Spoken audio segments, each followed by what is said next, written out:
Hi guys, so I'm usually very careful with my things and do not lose them.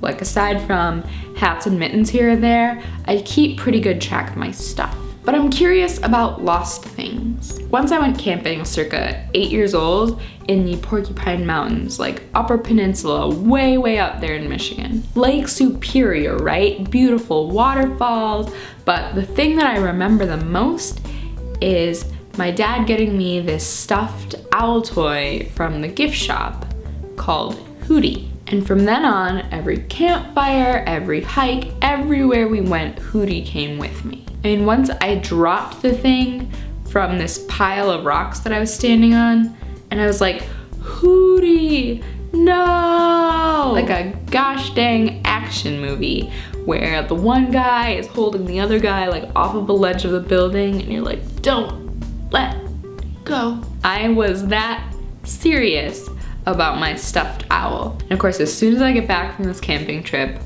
I lose it for good. And I am inconsolable. I pined for that owl for 2 years. 2 years! Until we went camping up there again and like first thing, bought another Hootie. It is still in my parents' house somewhere.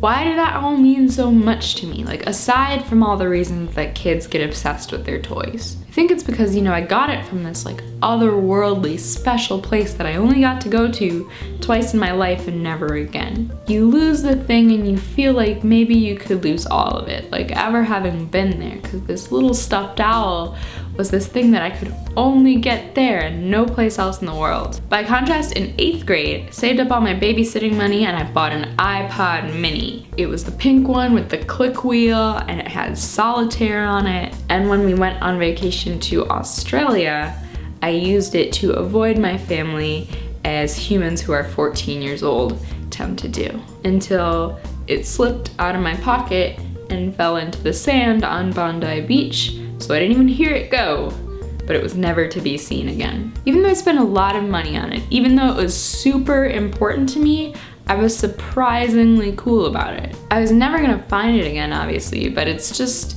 an iPod. Like every single one of you has like at least 4 broken iPods in your house right now, right? Like they're not that scarce. That's why no one freaks out when you lose a mitten.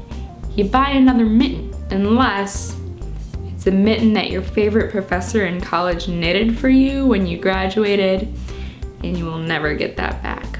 In the comments, I want to hear your stories about things that you've lost, particularly if they're things that you can't replace. If you like this video, please consider subscribing if you are so inclined. You can also find me on Twitter, Tumblr, and Instagram, and I will see you next week.